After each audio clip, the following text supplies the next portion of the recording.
Grekët janë kampionët e punës gjatë fundjavave në Evropë. Të dhënat Eurostat tregojnë se 1 në 3 punonjës grek, 32.3% punon 7 ditë në javë, ose sepse profesioni tyre e kërkon, ose nga që ka nevojë për të përmbushur detyrimet e tyre.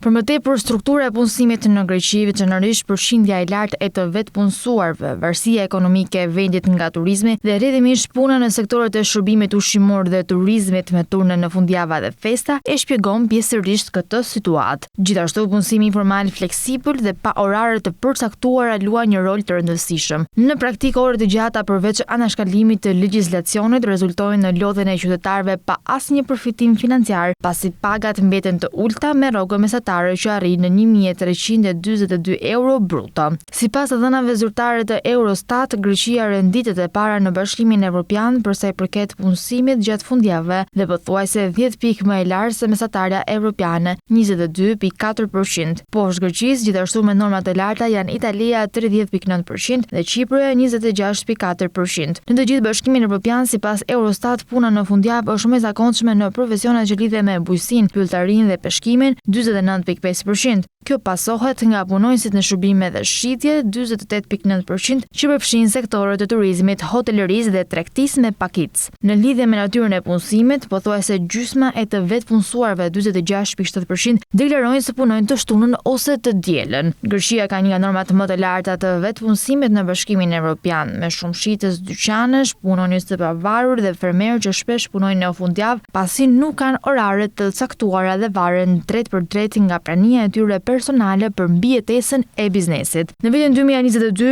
27.3% të punësuarve në Greqi ishin të vetpunësuar, një nga më të lartat në Bashkimin Evropian, me mesataren evropian në 13.2%.